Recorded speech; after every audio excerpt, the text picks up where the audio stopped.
pessoal, estamos começando mais uma edição do Pod Inova, o seu podcast da inovação, e hoje recebo uma convidada muito especial, uma pessoa muito competente, a Andrea da Microsoft. Ela é vice-presidente de vendas da Microsoft do Brasil e veio compartilhar um pouquinho mais da sua história, como ela entrou no mercado de tecnologia, os países que ela já passou, as empresas que ela já passou e o que ela está fazendo na Microsoft do Brasil. Andrea, seja muito bem-vinda e mais uma vez obrigado por aceitar esse convite. Veio de São Paulo até aqui, Jundiaí, gravar o nosso podcast. Muito obrigado por estar aqui, Andrea. Olha, muito obrigada a você, Jones. É um prazer estar aqui na sua audiência. Eu venho assistindo o seu podcast. É bastante divertido ouvir as diferentes perspectivas ali. Muito obrigado, André. Seja muito bem-vindo a Jundiaí. Espero que possamos fazer um bate-papo bem bacana, leve, do jeito que a gente conversou. E começo com a seguinte pergunta, André. A gente estava falando aqui no backstage que você morou em vários países, você tem uma história profissional muito bacana, muito vasta, apesar de jovem, pelo que eu percebo aqui. Você já trabalhou em várias empresas grandes, tem muita experiência com tecnologia e principalmente morou em alguns países. Conta um pouquinho pra gente como que começou essa história, como que a Andrea foi parar na tecnologia e explica aí pra gente. Opa, vai ser um prazer. É uma linha do tempo. Na verdade, o que aconteceu? Eu terminei o colegial aqui. E naquela época, em 92, não era muito comum as pessoas saírem para fazer universidade lá. O pessoal fazia o pós-graduação.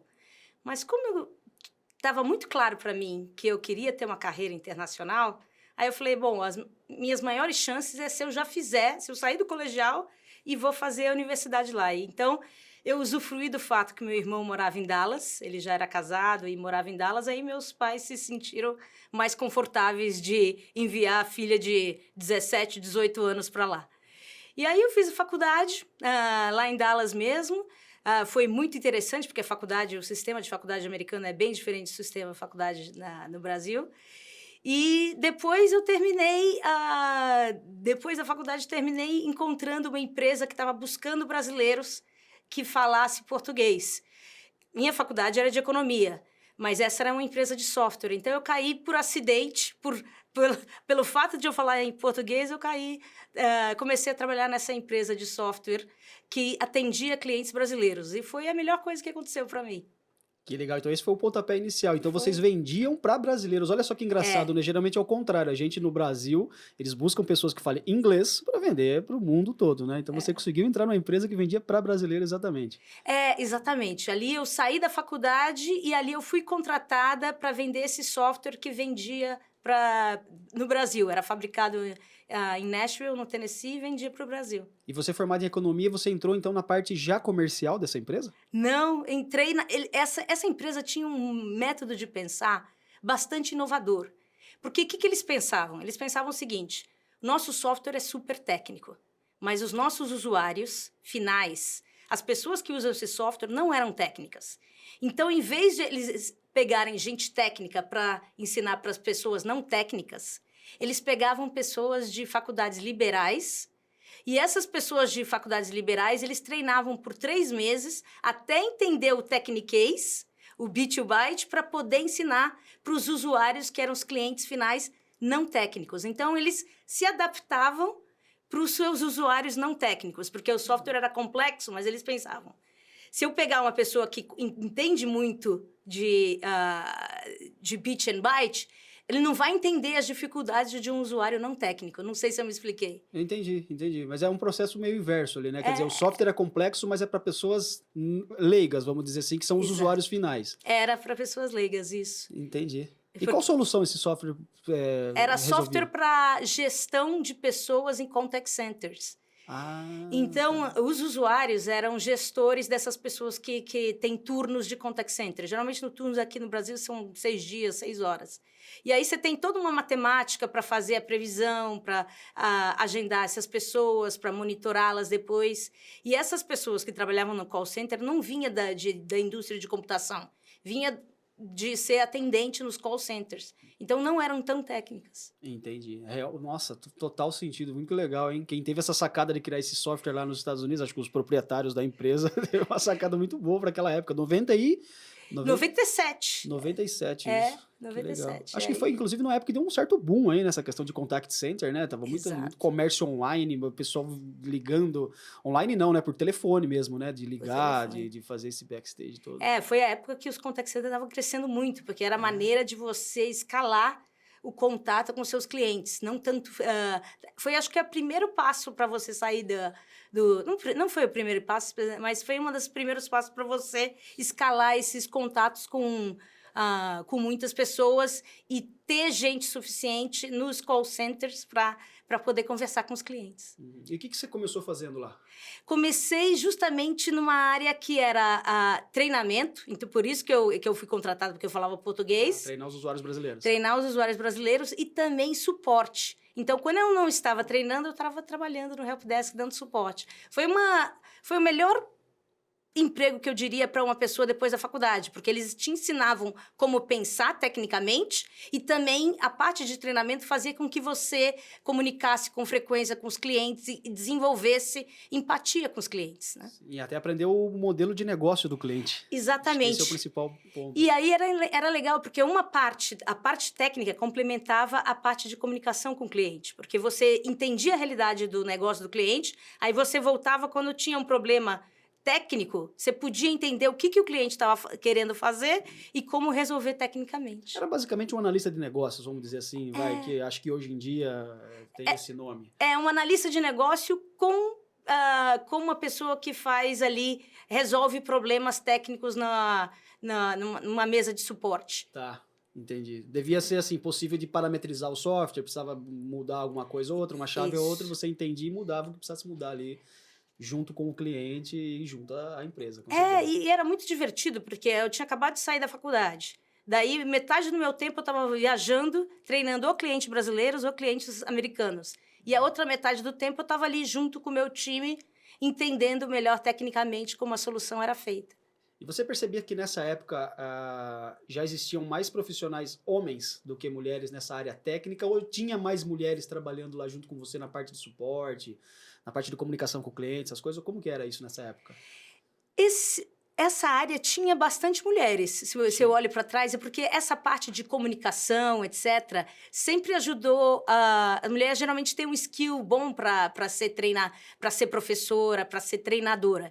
Então, era como se fosse uma profissão de treinadora técnica, uma professora técnica. Então, tinha uma boa quantidade de mulheres, sim. Eu tive sorte de trabalhar ali. Eu não era uma das poucas, não. Que legal. E depois disso, você foi estudar mais a questão técnica, uma questão mais da tecnologia? Você entrou mais nesse mercado ou não? Você fez apenas a graduação de economia e foi se desenvolvendo de outras formas, fazendo MBA, outras coisas assim? Como que você afunila para a tecnologia propriamente dito? Bom, ali a empresa já era empresa de software, né? Daí, o que é legal na área de tecnologia é que você tem muitas áreas, né? Eu entrei pela parte de suporte e treinamento. Aí depois você tem uma área de implementação.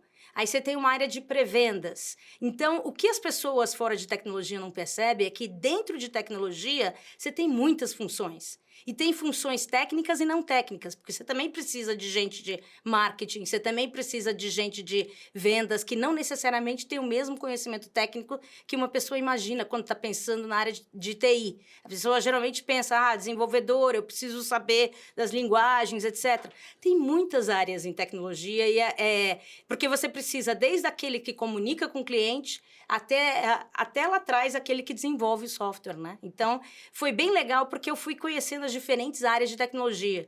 E aí eu fui passando por essas diferentes áreas e uma área complementava a outra. Que legal, muito legal. Realmente, o aprendizado na questão da venda de software é que muita gente ainda acha que software é um negócio assim, como se fosse uma fumaça. Você não é um produto palpável que você vê, mas precisa de tudo isso. Precisa de gente para vender, precisa de gente para arrumar, precisa de gente para entregar, gente para medir a qualidade do software, tem tudo isso, né? Então, quando você entende isso, você vê que tem uma gama enorme de possibilidades na área de software, né, André? E é isso que eu adoraria as nossas meninas brasileiras que soubessem disso. Porque, sinceramente, eu não imaginava esse mundo nem de longe. Até eu entrar, porque ninguém na minha família trabalhava na área de tecnologia. Então, até eu entrar, eram comerciantes, meus pais eram comerciantes joalheiros, né? Então, meu irmão também, em Dallas, também tinha a própria joalheria. Então, nada a ver eu entrar em tecnologia, mas depois que eu entrei, eu vi quão acessível é. Porque você tem diferentes áreas, você precisa de alguém que falando, olha, tem essa área aqui que tem tudo a ver com... Tem muita possibilidade. É uma área rica, porque o mundo sempre vai precisar de tecnologia, né? Sim, sem dúvida. Precisa de software para tudo e a gente vê uma revolução que está acontecendo hoje em dia, né? Tem aplicativo para tudo, né, pessoal? Hoje em dia a gente usa aplicativo para comer, para dormir, para ir no mercado, para gerenciar nossa vida na academia, tem de tudo, né? E a Microsoft não tá ficando... A gente vai chegar nesse assunto, galera. A gente vai chegar lá. Mas eu queria saber do seu ponto de vista, Andréia, o que falta, ou melhor dizendo, quais são os fatores de sucesso para a gente ter mais mulheres no mundo da tecnologia? Você falou que uma coisa é talvez comunicar mais, fazer com que as mulheres saibam mais dessas possibilidades. Para você ter ideia, eu também sou de TI. Na minha sala de 60 se formaram 8. Desses 8, apenas uma mulher. Uma não, minto. 2 mulheres. 2 mulheres se formaram ali junto da minha turminha e tal. Quer dizer, é muito pouco, né? E daqueles 60 inicial, acho que umas 5, 6 mulheres na sala só e muitas foram embora no meio do curso. Mas o que mais que dá para fazer, além dessa questão da comunicação, chegar essa informação para que as mulheres também entrem para a área de TI? Hoje ainda está um pouquinho melhor, mas ainda assim é muito tímido, né? Mas você sabe que você estava falando aqui? A chave foi, eu não fiz faculdade de TI, eu fiz faculdade de economia, mas depois eu entrei na área de TI. Hoje a gente precisaria mais realmente de entender ir em colégios e em outras partes da comunidade, para as pessoas explicarem, para as pessoas entenderem as diferentes funções dentro de tecnologia. Então, eu acho que tem muita falta de conhecimento sobre essas diferentes funções e, por isso, você leva a entender, tá bom, se eu não entendo tanto de computação, eu não pertenço a essa área. Ao contrário, você vê todas essas startups, todos esses empreendedores, você vê os skills que você precisa, os empregos que estão buscando. Sim, tem empregos para desenvolvedores, mas tem muitos outros empregos que é necessário para aquela empresa de tecnologia para poder ter sucesso, para poder falar com os clientes, comunicar mensagem, passar a mensagem de valor. Então, comunicação, para mim, a falta de conhecimento sobre o que rola numa empresa de tecnologia, eu acho que é o principal ponto de dificuldade. Então, aqui eu estimularia muito as nossas meninas, garotas no Brasil a talvez me contatar ou contatar outras mulheres em tecnologia. Acabei de estar numa inauguração de um livro na semana passada que fala Mulheres na Tecnologia. E são mais de 20 histórias de mulheres das diferentes trajetórias delas. Então, tem muita opção. E o bom dessa indústria que é uma indústria que não tá com crise. Então, para mim, hoje no Brasil, tecnologia tanto para mulher quanto para homem o caminho para a vida digna. Sabe quando você pensava antigamente, olha, você precisa do futebol ou do surf para a pessoa ter uma chance de chegar? Hoje, o salário mais barato de um desenvolvedor e um desenvolvedor júnior é R$5.000. Então, e não estou falando só de desenvolvedores, estou falando de...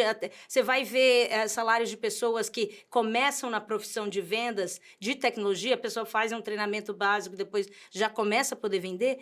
São salários que realmente que permitem uma vida próspera, digamos assim. Sem dúvida. E com várias possibilidades de crescimento, né? Você pode entrar na lista júnior e daí você vira pleno, vira sênior, vai gerenciar uma área, talvez, e aí vai embora, né, André? E o que não falta é vaga hoje.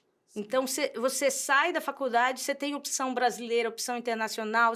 Realmente, o que não falta é isso. Então, é uma indústria super próspera, que você pode, basicamente, são skills universais. Então, eu recomendo muitíssimo.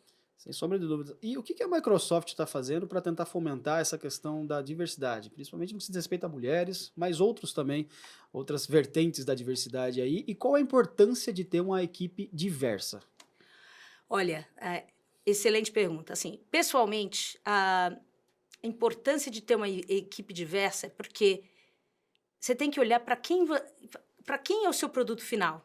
Na Microsoft, por exemplo, a nossa missão é empoderar todas as pessoas e todas as organizações no mundo, no planeta, a conquistar mais.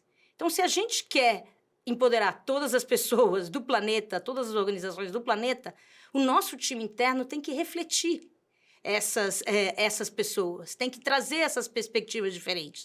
Quando a Microsoft mudou essa missão, ela colocou como um pilar fundamental o pilar de diversidade e inclusão.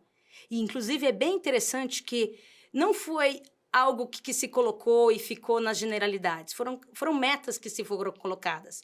A gente sabe que para diversidade e inclusão é uma jornada. Não é fácil você ter um time diverso, né? Um time que, geralmente, porque as minorias geralmente não se candidatam às posições, mas a gente mede muito o progresso. Então, a gente tem um relatório que mede esse progresso justamente para indicar o nosso compromisso com isso, porque a gente considera como fundamental para o nosso business. Se a gente quiser entender nossos clientes, nossos times têm que ser diversos. Maravilha. E será que é possível avançar alguma coisa na questão do que se diz respeito a, por exemplo, a pessoa não se inscreve porque, enfim, mas como fazer com que ela tenha uma capacitação desde lá do começo para fim de que ela consiga se equiparar um pouquinho mais com aquele que teve mais oportunidade contra aquele que não teve tanta oportunidade assim, a gente igualar para que ambos consigam se inscrever e consigam entrar numa Microsoft da vida. O que mais daria para a gente fazer?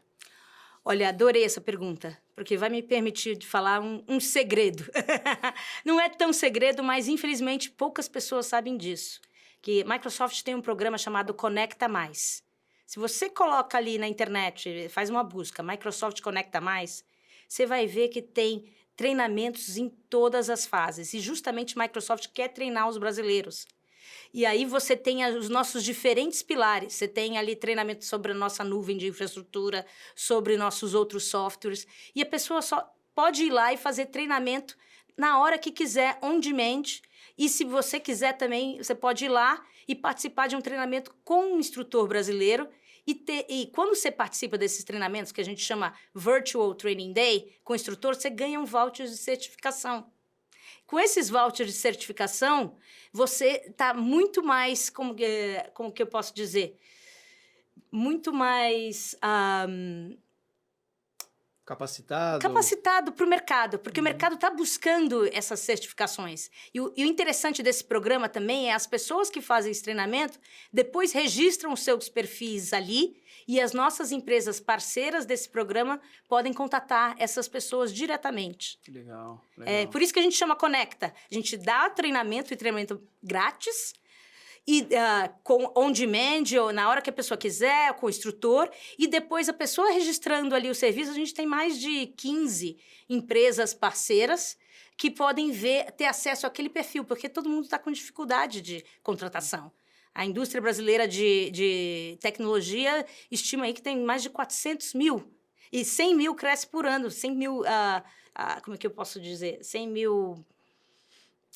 posições novas não preenchidas acontecem por ano no Brasil. Sim, sem dúvida. Eu tenho percebido essas grandes empresas globais, como Microsoft e outras, trabalhando muito nessa vertente do treinamento gratuito. Você tem uma possibilidade da pessoa se inscrever num curso mais básico para aprender sobre Azure ou alguma outra plataforma ou alguma coisa outra legal e aprende sobre aquela plataforma da empresa, vai se desenvolver e quem sabe se interessa para ser talvez um funcionário da empresa depois, participar de um processo seletivo, um treinamento, alguma coisa assim. É muito importante realmente capacitar as bases, né, André, para poder fomentar essa equiparação aí. É muito importante também, porque hoje toda empresa agora está virando uma empresa de tecnologia. Porque os clientes finais hoje esperam tecnologia disponível, querem ter vários canais para acessar aquela empresa. Então, todas as empresas da empresa mais tradicional também estão gerando aplicativos para poder ter esse contato com o cliente final, essa nova geração que está exigindo esses canais digitais. Né? Você falou no começo que vende para startups. Está crescendo muito a quantidade de startups no Brasil. Como que você está vendo esse mercado aí? A Microsoft está entrando com tudo, né? Agora na questão das novas tecnologias para as startups. Olha, esse mercado temos aproximadamente 14 mil startups no Brasil.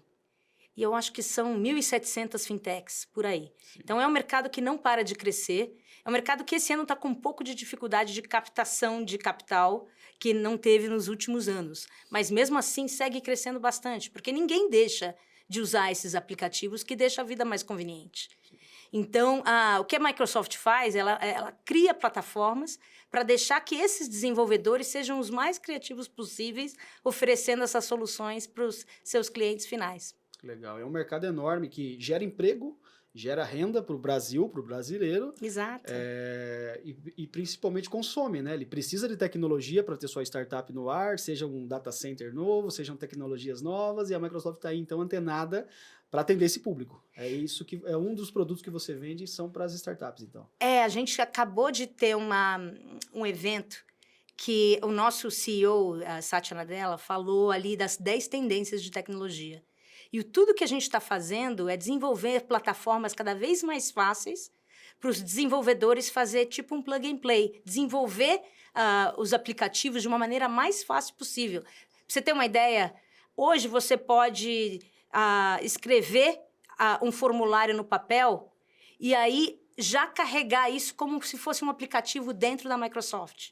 Você cria ali os campos, ele reconhece os campos e você vai criando o seu próprio aplicativo. É o que a gente chama de low code, no code. Você não precisa ser tão técnico para criar aplicativos, para criar páginas web. Por exemplo, nosso Power Pages. Você pode criar sua própria página web sem pouco conhecimento de desenvolvedor. Sim, eu tenho percebido muito isso nessa crescente.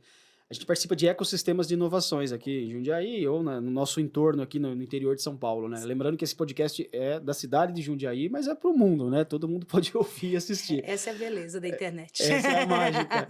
Mas nós percebemos isso, uma certa falta de mão de obra qualificada no que diz respeito a desenvolvimento, mas muita gente com boas ideias. Então, esse tipo de tecnologia que você está falando não impede que essa pessoa que tem uma boa ideia desenvolva ela, tire do papel e quem sabe ela se transforme numa empresa e gere empregos e depois ela vai calibrando melhor, vai trazendo desenvolvedores e a coisa vai indo, né? Então acho que isso aí vai crescer muito, viu? Essa ideia que você falou de ferramentas que ajudam o cara a programar, que ajudam uma pessoa até leiga mesmo, uma pessoa que não é da área de desenvolvimento conseguir desenvolver sua solução.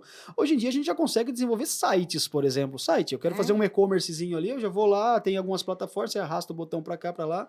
Me lembra um pouco assim do desenvolvimento de Visual Basic, por exemplo, que é o começo de tudo, né, do desenvolvimento, mas é você arrastar o botão, dar 2 cliques em cima, abre já um algoritmo pré-formatado, mas a gente está falando de algo mais simples ainda, sem um algoritmo. Você realmente arrastou, moldou, tá lá com o aplicativo pronto, não é isso? Você escreveu no papel, ele já percebe seus campos.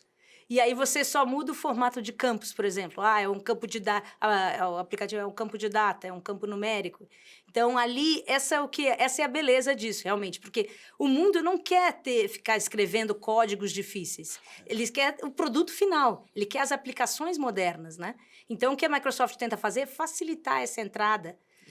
Porque aí você você aumenta a capacidade de desenvolver nova tecnologia, porque você não precisa ser um desenvolvedor profissional. Você pode ser o que a gente chama de citizen developer, um desenvolvedor cidadão, e ali, usando as tecnologias acessíveis, assim como você está falando, arrastando, criar aplicativos de uma maneira mais rápida, complementando os desenvolvedores profissionais, né? Olha que maravilhoso. E aí, se você precisa de um local para salvar esses dados, você salva na nuvem da Microsoft, que você também pode contratar um espaço lá para você deixar seus dados armazenados com total segurança, do jeito que tem que ser.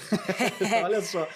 Essa é a beleza, que você não precisa ter aquela gestão do seu hardware, porque você coloca na nuvem, a gente já faz o backup, você já está protegido e você não precisa se preocupar. Você se preocupa com a aplicação, como ajudar o cliente final. Sim, e vender, né?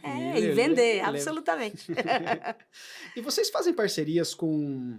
Ainda dentro dessa questão de levar a tecnologia para mais gente, vocês fazem parcerias com governos para conseguir chegar em escolas, para conseguir levar mais informação, não só para meninas agora, mas para todo mundo mesmo, chegar a universalizar, vamos dizer assim, a tecnologia? Tem algum tipo de parceria que a Microsoft faz com cidades, etc.? Olha, Microsoft faz parcerias com cidades, com o governo federal. A minha colega, a Alessandra Carini, acabou de assinar um contrato ali justamente para facilitar a digitalização das escolas e tribunais do Brasil inteiro.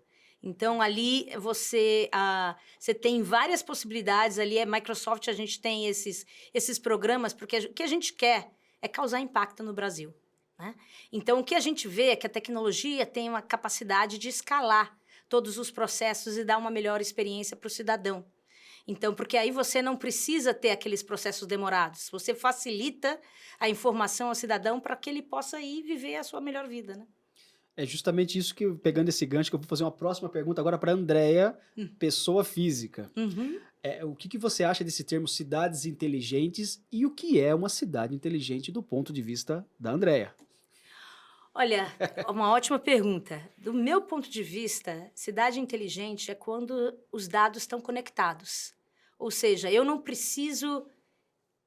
eu posso maximizar as oportunidades de negócio para aquela cidade, para aqueles cidadãos, pela conexão dos dados. Porque quando você conecta os dados, seja eles de diferentes departamentos do governo, a nível pessoal e a nível dos negócios, você permite um intercâmbio que aí sim você vai gerar mais negócio nas cidades. Você vê que as cidades mais desenvolvidas na Ásia, nos Estados Unidos, a primeira coisa que eles estão pensando realmente é como você integra tudo. Porque você integrando tudo, os desenvolvedores, os empreendedores vão encontrar os aplicativos para facilitar a vida do cidadão.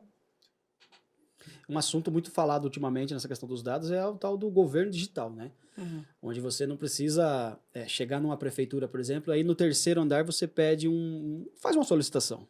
E aí o funcionário do terceiro andar fala, beleza, só que essa informação que você precisa, eu tenho parte dela aqui, a outra parte você tem que ir no sexto andar. Aí você pega e sobe no sexto andar e pede a outra informação para devolver no terceiro andar. Então, a gente está falando de aplicativos, de tecnologia, de alta gestão. Você falou aí de países da Ásia. Eu vou até te perguntar um pouquinho mais sobre esses países que você já passou. Mas essa questão do governo digital está muito forte. E a Microsoft é uma das grandes parceiras, realmente, de governos, justamente para trazer essas tecnologias, inclusive para inovar na gestão pública. Eu sei que você, exatamente, não vende para governo, pouca coisa, pelo que você falou. Mas a Microsoft tem muito produto nesse quesito, né? Tem muita parceria com prefeitura e está chegando com tudo nas cidades brasileiras, não é isso, André? Basicamente aqui o que a gente tem é acessibilidade. E a Microsoft tem todas as tecnologias, desde a parte de colaboração, a parte de produtividade, a parte de infraestrutura, justamente para você facilitar isso, que é para as cidades terem todos esse leque de tecnologia e poder prover os melhores serviços para os cidadãos, né? Em todos os níveis, nível municipal, estadual, federal. Então, ali o que a gente tende a fazer é o nosso time trabalhar bem próximo das entidades governamentais para entender quais são as necessidades pontuais que estão tentando resolver de acordo aos planos da cidade ou do país, né? Sim, com certeza. E a Microsoft tem uma área de responsabilidade social, assim, que faz parcerias com entidades não governamentais, talvez ONGs, etc., assim, para prestar esse tipo de suporte para eles também, ou não? Como que é isso? Nós temos uma área de filantropia e nós temos até um programa chamado Mais Brasil, que é o investimento da Microsoft no país, onde a gente contribui em diferentes iniciativas que fazem sentido ali para o Brasil. Por exemplo, esse Conecta Mais, que é um programa de treinamento grátis, acessível a todos, é só indo lá da internet, faz parte desse programa Mais Brasil para poder facilitar a educação dos brasileiros em tecnologia. Que legal, muito bom. É importante realmente valorizar essas iniciativas, né? A Microsoft então está aí séria, engajada nesse tipo de trabalho, é muito importante porque realmente tem muita gente que precisa, tem muita gente ficando para trás e as empresas grandes, sérias como é a Microsoft, pode ajudar muito nessa questão de trazer mais gente para a tecnologia, para o mercado de trabalho e mudar vidas, né? E aí é um esforço, eu acho que público-privado, né? Sim. Porque a gente vê hoje que a maior preocupação é o que eles chamam digital divide, né? Aqueles que são digitalizados, daqueles cidadãos que não são digitalizados, porque você perde muitas oportunidades. Então, acho que é nosso dever como cidadão brasileiro, como empresa no Brasil, junto com os governos, possibilitar essa educação digital dos nossos cidadãos para ter mais oportunidades. Não só no Brasil, mas globalmente. E não somente com crianças também, mas com os adultos também, né? Absoluto. Os idosos, todo mundo. Tem que ser acessível. Tecnologia que não é disruptiva se não é adotada. Então, o principal ponto é a tecnologia ser adotada para facilitar, não é tecnologia por tecnologia, para gerar um benefício para os cidadãos, né? Eu acho legal, assim, empresas grandes como a Microsoft, não necessariamente ela que produz tudo, ela pode ter uma solução, mas integrada com outras soluções. Exato. Não é isso? Né? Assim que funciona mais ou menos, né? Vocês têm um pedacinho da tecnologia, você se conecta com outra empresa, com outra tal, e monta uma solução integrada e comercializa ela no mercado, não é isso? Isso, e a gente tem no Brasil um ecossistema de parceiros incríveis. Parceiros de tecnologia, parceiros de integração. Então, ali a Microsoft tem as suas próprias tecnologias que são adotadas a nível globalmente, mas você tem um ecossistema muito rico de parceiros no Brasil que estão levando essa tecnologia e complementando a tecnologia para os clientes brasileiros, né? Sim, eu percebo em feiras, essas feiras diversas que a gente apresenta ou participa de tecnologia, muita gente fala, eu sou o parceiro Microsoft. Significa que ele desenvolve uma parte da tecnologia, a Microsoft entra com outra parte, ou até mesmo com a questão da nuvem, e ele entra com a tecnologia dele, e assim vocês comercializam isso juntos para resolver mais problema, porque a gente tem que compartilhar, né? E nenhum lugar, não é um lugar apenas que pensa em tudo. Né? Por isso que a gente junta sabedorias para montar soluções conjuntas e assim resolver o maior número de problemas. Correto? Exatamente. Aqui a chave realmente no passado a Microsoft tinha um slogan que era Better Together, né? Melhor juntos. E é exatamente essa mesma filosofia, porque aí você vai enriquecendo a solução através da comunidade, né? Sim, e tem uma comunidade brasileiro aqui, realmente tem muito bom desenvolvedor aqui, os americanos, os europeus estão de olho nos nossos desenvolvedores, você sabe bem disso, né? Sim. Você que morou em muitos países. Aliás, conta um pouquinho pra gente dessa sua experiência em outros países. Você passou por várias empresas, vários países, como que foi isso aí? Você morou onde e por onde você passou até chegar na Microsoft? Olha, eu morei nos Estados Unidos, morei na Inglaterra, eu morei na Itália e morei no navio, basicamente, por 1 ano e meio. Adorei a história do navio, quero saber a história do navio. Navio eu entrei quando é uma ótima pergunta. Quando eu estava fazendo uma transição ali de um trabalho para o outro, eu fui morar na Itália. E aí, morando na Itália, porque eu tenho cidadania italiana, eu falei, eu preciso morar um pouco na Itália para poder falar italiano frequente, né? E aí, quando eu cheguei ali, eu falei, olha, eu estava em Gênova, porque eu gostava de ficar perto da costa. Da costa, exatamente. Aí eu vi aqueles navios ali e falei, bom, sempre queria viajar o mundo. Aí eu acabei entrando ali.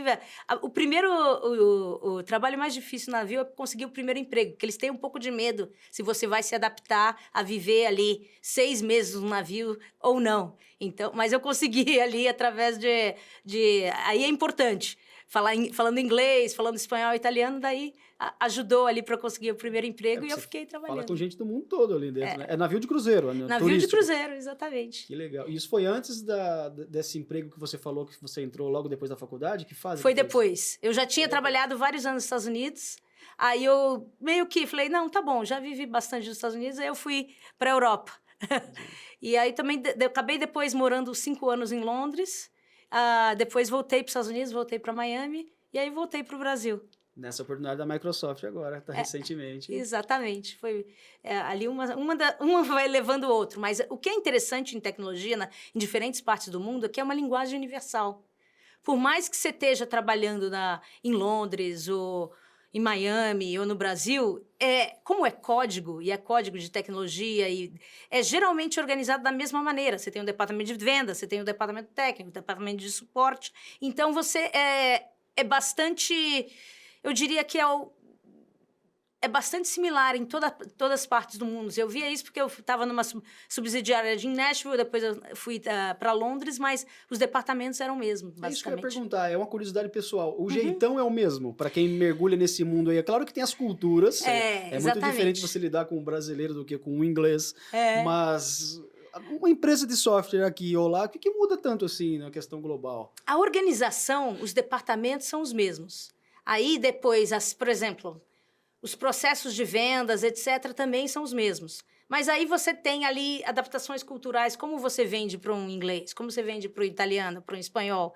Aí é mais uma questão cultural, mas os processos são exatamente os mesmos. Aqui talvez você consiga... Não exatamente, mas 95% os mesmos. É assim, o cerne é similar, mas a forma talvez de abordar, a forma de você chamar no WhatsApp de uma certa liberdade ou outra, mandar um e-mail, como você se comunica com a pessoa, acho que isso...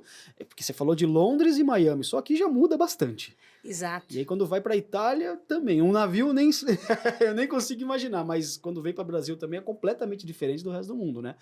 Exato, a gente vê muito, por ser tão similar, basicamente você está trabalhando com um mercado diferente, mas a organização em si é muito similar. Por exemplo, hoje na Microsoft a gente vê muita gente que começa trabalhando no Brasil, depois vai trabalhar ali na nossa filial na América Latina ou vai para a Europa ali. Hoje, quando você entra numa empresa de tecnologia hoje que tem diferentes subsidiárias pelo mundo, é muito fácil você transitar. Por isso que também é uma carreira fascinante para aqueles que gostam de conhecer o mundo. Sem dúvida, não tem fronteira, né, André? Não tem, porque é muito, muito parecido. No fundo, você está vendendo, ou você está dando suporte ao cliente, ou você está resolvendo problema técnico. Então, são diferentes pessoas, mas os processos são bem similares. E agora a pergunta, que essa pergunta é meio óbvia e fácil de responder. Qual é a importância do inglês nisso tudo? De falar inglês? Nossa, é fundamental. Porque eu vi excelentes profissionais com carreiras sendo limitadas porque não falava inglês. Então, eu estimulo o pessoal, olha, se eu tivesse aqui um filho agora, eu falava, primeira coisa, aprenda inglês, segunda coisa, aprenda de tecnologia. Porque essas duas são a base para você aprenda código, né? Tem até aquela code.org, uma organização que para ajudar as crianças a aprenderem código desde o início, porque te facilita muito. Basicamente, pelo menos não fecha portas. Sem dúvida, isso é tão verdade que eu tenho percebido uma certa mudança no ensino brasileiro. Você pega aí as escolas particulares, principalmente, muitas já são bilíngues, e eles divulgam isso, né? Venha para a minha escola, porque aqui a gente é bilíngue. Sim. E muitas já começam também a ensinar essa questão dos códigos, questão de tecnologia para a garotada já desde pequena. Aqui em Jundiaí, na escola pública, já tem inglês. Desde o comecinho, os pequenininhos já estudando inglês, e não é aquele inglês que a gente fazia na nossa época, talvez, não, né? Eu, pelo menos um inglesinho ali, não. É realmente bem focado, e a garotada está aprendendo inglês de verdade, já consegue formar frases, já consegue fazer apresentações. Outro dia eu fui numa entrega aqui na cidade, onde uma menina apresentou, fez todo o cerimonial em inglês, justamente para mostrar a qualidade do ensino no inglês. Então, você veja, entrando nas escolas públicas, desde os pequenininhos, né, desde ali do ensino infantil, e também entrando com questão de robótica. Hoje nós temos um Fab Lab aqui na cidade, com uma série de tecnologias, impressora 3D, o garoto de 4 anos já está aprendendo. Então, você imagina, a gente está vivenciando tudo isso nesse momento, né? A gente está passando por essa transição onde o ensino já está se adequando e quem sabe daqui a alguns anos a gente já consiga ter um maior número de pessoas falando inglês, né, André? Que ainda no Brasil a gente é muito carente no inglês, sejamos francos, né? Pouquíssimas pessoas falam inglês. Quando você vai para fora, você morou lá, os garçons todos falam inglês, né? Você vai para a Europa, você vai para a Alemanha, todo mundo fala inglês, o seu idioma e um espanhol ali, vamos dizer assim, como terceira, tal. Mas aqui não. Se vem um cara de fora para cá, ele não consegue se locomover tão bem como a gente se locomove lá no inglês, né? Então, essa questão do inglês é essencial, sem sombra de dúvida, e começando dos pequenininhos, né? Parabéns à cidade de Jundiaí, porque é uma excelente iniciativa. Eu, realmente, se eu tivesse dependido do meu inglês na minha escola pública não ia conseguir. Hoje, tem tanto conteúdo online, né? Você tem desenhos em inglês ali. Meu irmão aprendeu inglês assistindo desenho nos Estados Unidos. Porque você pega as coisas mais rápidas dentro do contexto, né? Então, mas muito legal. Parabéns pela iniciativa aqui em Jundiaí. Jundiaí tem bastante coisa boa. Inclusive, um abraço para a nossa gestora de educação, Vasti Ferrari Marques, que é uma craque, é uma professora da rede, que foi diretora há muitos anos e hoje é a secretária de educação. Tá fazendo muita coisa bacana lá. Depois eu te mostro mais, eu te conto um pouco mais sobre os programas educacionais que tem aqui. Quem sabe a gente faça até uma parceria entre a prefeitura e a Microsoft. Tem muita coisa boa para fazer, enfim, dá para levar. Mas o que mais você acha que, enquanto Brasil, enquanto nação, o que mais a gente precisa fazer, André, para tentar acelerar essa questão da inovação, da tecnologia, para as pessoas mesmo, para as pessoas mais velhas, para os jovens? O que você acha que está faltando para a gente dar aquele up? Eu acho que a pandemia deu uma acelerada nas coisas, mas será que a gente já não regrediu de novo? Como que você está vendo tudo isso? Essa transição pós-pandemia versus inovação versus Brasil? Conta aí pra gente. Olha, boa pergunta. Aqui, o que eu vejo hoje é que as empresas aceleraram muito a sua transformação digital, né? Porque empresas que ficavam ali na dúvida, etc., não tiveram opção e aceleraram. Então, o processo de digitalização das empresas foi muito rápido. O processo de digitalização dos cidadãos, ali, o quanto um cidadão prefere usar um aplicativo do que ir fisicamente em algum lugar, etc., eu diria que acelerou bastante, começaram a usar mais plataformas por falta de disponibilidade no físico, mas aí hoje eu também vejo que regrediu um pouquinho, né? Porque aí as pessoas voltaram aos velhos hábitos de ir ali mas muita coisa ficou. Eu diria assim, talvez a gente foi até o extremo que a sociedade permitia ali, mas voltou. Hoje, na Microsoft, por exemplo, a gente vê que não tem mais como você não ter um trabalho híbrido. Então, hoje, você tem ali uma flexibilidade de trabalhar no escritório ou trabalhar no seu home office. E, geralmente, você faz o quê? Uns 50-50? Tem dias que vale a pena você estar no escritório para você ter mais colaboração com os indivíduos. E tem dias que você é muito melhor você estar em casa para usar as ferramentas de colaboração virtual que são suficientes para você fazer o seu próprio trabalho, né? Sim, e hoje vocês estão híbridos, então. Até eu tenho Estamos visto, híbridos. eu tenho visto muito anúncio de vaga de emprego justamente constando já isso. Venha trabalhar conosco aqui, a gente faz home office e tal. Isso já está assim hoje institucionalizado na Microsoft? Já tá.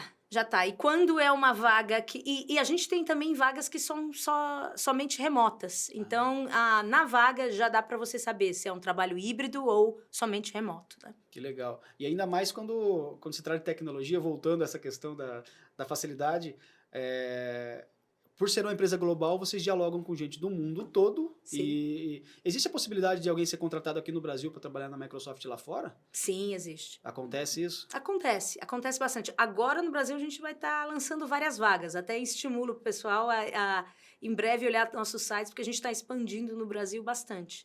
Vagas técnicas, vagas comerciais, mas tem, volta e meia também, dependendo de algumas iniciativas, a gente contrata para a parte técnica mundialmente. Que legal. E tem muito intercâmbio assim também, da Microsoft dos Estados Unidos pedir para desenvolvedores do Brasil ir para lá, morar lá? Tem muita transferência. E geralmente a pessoa vai...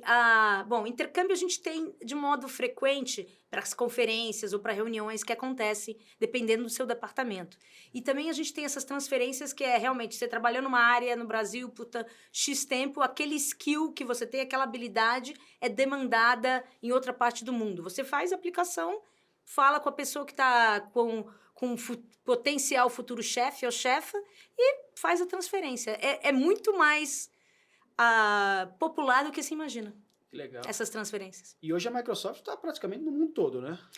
Totalmente. A gente fala que a nossa missão é empoderar as pessoas de todo o planeta. Então, a gente está em toda parte. Nossa, que legal. Japão, de fora a fora. De fora a fora. Ásia toda ali, China, nem se fale, Estados Unidos, Argentina. Tô pensando em algum país aqui difícil. Vamos lá, citem aí nos comentários um país pra gente ver se tem Microsoft lá. Tenho certeza que tem. Olha, o Windows está por toda parte. O Windows, então, quem usa Windows, o Office 365 tá lá. Bom, adorei o papo, acho que tem muita coisa boa aí que dá pra gente falar de Microsoft. Eu sou fã da Microsoft. Muito obrigada, Júlio. Um dos motivos de eu fazer faculdade foi, inclusive, porque eu fui num evento da Microsoft, na época do Windows 7. Lançamento do Windows 7. Que legal. Quem aí usou o Windows 7? Deixa nos comentários aí, galera. Você usou o Windows 7? Você lembra dessa época? Não. Foi em 2006. Olha, eu devo ter usado. Mas veja que eu não era tão técnica naquela época. O Windows 7 me animou a fazer faculdade de tecnologia. Foi um dos motivos. Eu fui num evento de lançamento, participei de uma palestra de técnicos da Microsoft. E ali eu falei, poxa, interessante esse negócio, quero entender um pouco mais. E fui ver faculdade de tecnologia. Então a Microsoft é uma das... Inclusive no final é uma história engraçada. O palestrante que estava falando sobre Microsoft e Windows 7, ele estava com uma camiseta tipo de time, onde o número atrás era um 7, Microsoft e tal, e no final eu pedi a camiseta pro cara. Olha! Eu chamei ele, eu falei, amigo, tudo bem, muito prazer, desculpa a abordagem, mas a gente não podia trocar de camiseta? A minha é uma camiseta normal, branca, comum, não tinha nada, e o corpo dele era meio, o porte físico era parecido, eu falei, acho que serve, vou oferecer para ele trocar de camiseta comigo para eu ter aquela camiseta da Microsoft.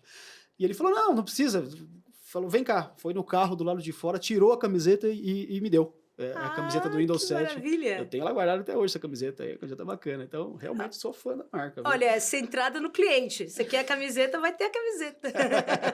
Parabéns pela ousadia, gostei. Tem que ter, né? Tem que ter. Quando a gente ter. tem uma meta, a gente vai nela, né? Vamos buscar e depois, se der, a gente dobra a meta. Essa história é conhecida. Andréa, muito obrigado pelo papo. Por favor, obrigada. faça suas considerações finais. Isso é uma praxe, a gente sempre faz aqui para o convidado ou convidada. Suas considerações finais. Deixa um recadinho aí para nossa audiência, para as meninas, para os meninos e para todos aqueles que gostam do trabalho da Microsoft. E o que mais você quiser falar, fica à vontade. Muito obrigada, Jones. Olha, foi um prazer de novo estar aqui. Adoramos ali a cidade de Jundiaí. A Microsoft agradece a parceria que já existe.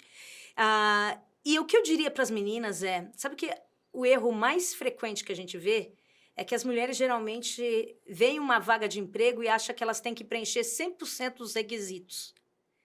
Então, mesmo que você não preencha 100% dos requisitos de uma vaga de emprego, se candidate. Porque a grande chance é que outros também não preencherão. E aí a gente vê que homens se candidatam mesmo que não preenchem 100% e geralmente mulheres não se candidatam. E hoje o mercado está tão aberto para mulheres e minorias que é importante chegar, né? E se candidatar. Então, a primeira coisa que eu falaria para as meninas é se candidatem. Mesmo quando vocês não tiverem na dúvida, se candidatem. Para os rapazes, eu diria, olha, também se candidatem. Não tem essa síndrome de impostor. E eu diria, continue estudando. Na Microsoft, a gente tem uma política chamada Growth Mindset. Por mais alto que seja seu cargo, por mais experiência que você tem um compromisso de seguir aprendendo.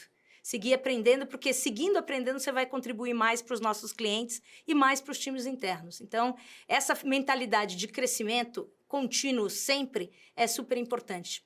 E eu colocaria uma terceira vertente, André, se me permite, que não existe fronteira. Não existe. Você que está aqui no interior do estado de São Paulo, você não precisa olhar aquela vaga e falar, mas isso é só lá em São Paulo.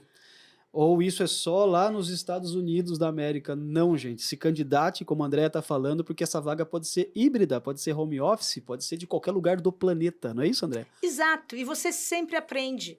Você sempre aprende, você vai ter conversas interessantes, que vai te levar a oportunidades interessantes.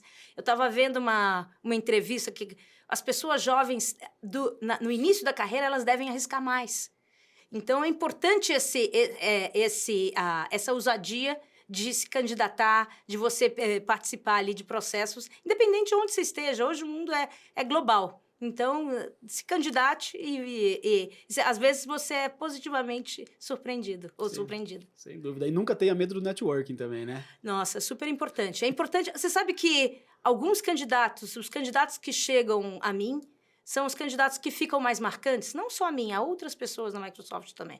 Então, tem tanta informação pública no LinkedIn, dá uma olhada no LinkedIn e faça o contato com aquela pessoa. As pessoas querem mais ajudar do que se imagina. Então, eu recomendo muitíssimo. Sem sombra de dúvida. Aliás, eu adicionei a Andréa no LinkedIn, quando deu certo aqui, né, a nossa entrevista, eu falei, vem cá, já quero saber mais. Ali tá a história da Andréa, a gente se conhece, ela conheceu a mim, eu conhecia dela pelo LinkedIn, que é uma baita ferramenta de network, né, Andréa? É maravilhosa, eu adoro o LinkedIn. Funciona muito para contratações de emprego, funciona muito para intercâmbios ali, né? Os profissionais compartilham ali o que está o pulso do mercado, né? O que é novo. Aliás, parece que a Tânia foi convidada para ir para a Microsoft pelo LinkedIn. Exatamente. Não é? A CEO da Microsoft, que trabalha lá com a Andréa, foi assim, né? A gente usa nossas ferramentas.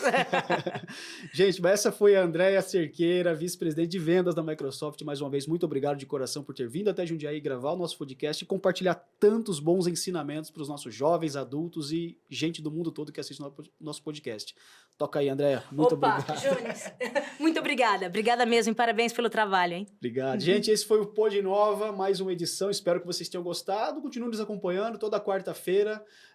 Uma edição nova com um convidado ou convidada maravilhoso, assim como a Andréa Cerqueira, que participou aqui com a gente. Muito obrigado, fiquem com Deus e até a próxima.